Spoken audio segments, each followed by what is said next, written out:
नाशिक ग्रामीण पोलिसांनी अंमली पदार्थ विरोधात मोठी कारवाई करत पिंपळगाव टोलनाका परिसरातून तब्बल 135 किलो गांजा जप्त केला आहे। या प्रकरणी एका आरोपीला अटक करण्यात आली असून 1,12,14,00,000 रुपयाचा मुद्देमाल हस्तगत करण्यात आला आहे। नाशिक ग्रामीण जिल्ह्यात अवैध व्यवसाय आणि अंमली पदार्थाची तस्करी रोखण्यासाठी सुरू असलेल्या मोहिमेत पिंपळगाव पोलिसांना मोठं यश मिळालं आहे।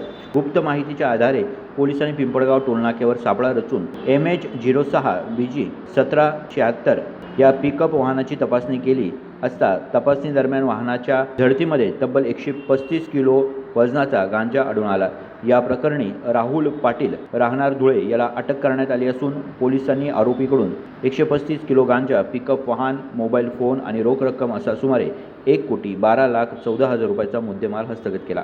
आरोपी विरोधात NDPS कायद्यानुसार गुन्हा दाखल करण्यात आला असून पुढील तपास पोलीस करत आहे। गुड्डू शेख, दिशा न्यूज, नाशिक।